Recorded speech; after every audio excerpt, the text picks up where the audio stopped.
कहानी महाभारत और भागवत गीता की है। कई लोक कथाओं में भी इस कहानी का जिक्र मिलता है। एक कौवे की गरुड़ से दोस्ती हो गई। दोनों काफी समय साथ गुजारते थे। उनमें मित्रता इतनी गहरी हो गई थी कि आपस में कोई भी बात नहीं छिपाते थे।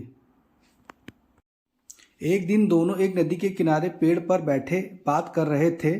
तभी एक यमदूत उधर से गुजरा। वो कौवे को देखकर मुस्कुराया। गरुड़ और कौवे ने उस यमदूत को अनदेखा किया और अपनी बातों में लग गए। लेकिन अगले दिन फिर वही हुआ। दोनों बातें कर रहे थे, तभी वह यमदूत फिर उधर से गुजरा। वो फिर कौवे को देखकर मुस्कुराया। इस बार कौवे को कुछ शंका हुई। उसने गरुड़ से कहा कि यह यमदूत मुझे देखकर कल भी मुस्कुराया था और आज भी वैसे ही मुस्कुराया। कुछ गड़बड़ है। हो सकता है मेरी मृत्यु आने वाली है। गरुड़ ने उसे समझाया कि ऐसा कुछ नहीं है, यह एक संयोग भी हो सकता है, तुम चिंता मत करो। 2-3 दिन और ऐसे निकले।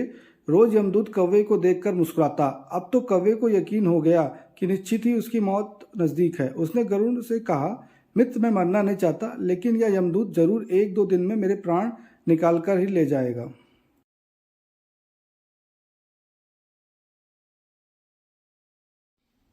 ये रोज मुझे देखकर मुस्कुराता है। गरुड़ को भी लगा कि हो सकता है कौवे का शक सही हो। उसने कौवे को धैर्य बंधाया।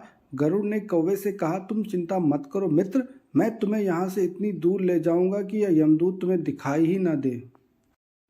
गरुड़ ने कौवे को अपनी पीठ पर बैठाया और उसे जंगल से हजारों किलोमीटर दूर कैलाश पर्वत पर ले गया।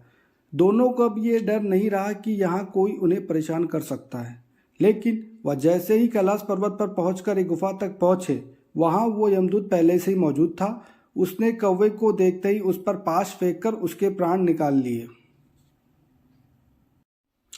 गरुड़ देखता रह गया। उसने यमदूत से पूछा, तुमने इसे मारा क्यों?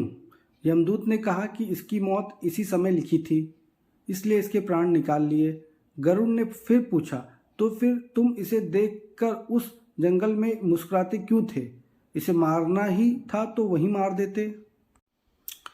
यमदूत ने जवाब दिया, इसकी मौत कैलाश पर्वत पर ही लिखी थी, लेकिन 4-5 दिन पहले इसे उस जंगल में देखकर मुझे यह आश्चर्य हो रहा था कि यह इतने कम समय में वहां पहुंचेगा कैसे, क्योंकि इसके पंख भी छोटे हैं और ये लंबी उड़ान भी नहीं भर सकता, तो हजारों योजन दूर कैलाश तक यह पहुंचेगा कैसे? यह सोचकर मैं रोज मुस्कुराकर गुजर जाया करता था, लेकिन भाग्य देखो, तुम इसके परम मित्र ही इसे यहाँ तक इतने कम समय में ले आए। कहानी से सीख और मोरल ऑफ द स्टोरी क्या है इस कहानी का? जीवन और मृत्यु भाग की ही बात है। इससे कहीं भी छिपा या बचा नहीं जा सकता। जब तक जिंदगी है तब तक कोई आपको मार नहीं सकता, लेकिन अगर मृत्यु निकट हो तो कोई कोशिश आपको बचा नहीं सकती। तो दोस्तों, उम्मीद करता हूँ कहानी आपको मेरी ये पसंद आई होगी। अगर कहानी आपको पसंद आई है तो मेरे चैनल को लाइक शेयर एंड सब्सक्राइब करें। मिलते हैं नेक्स्ट वीडियो में।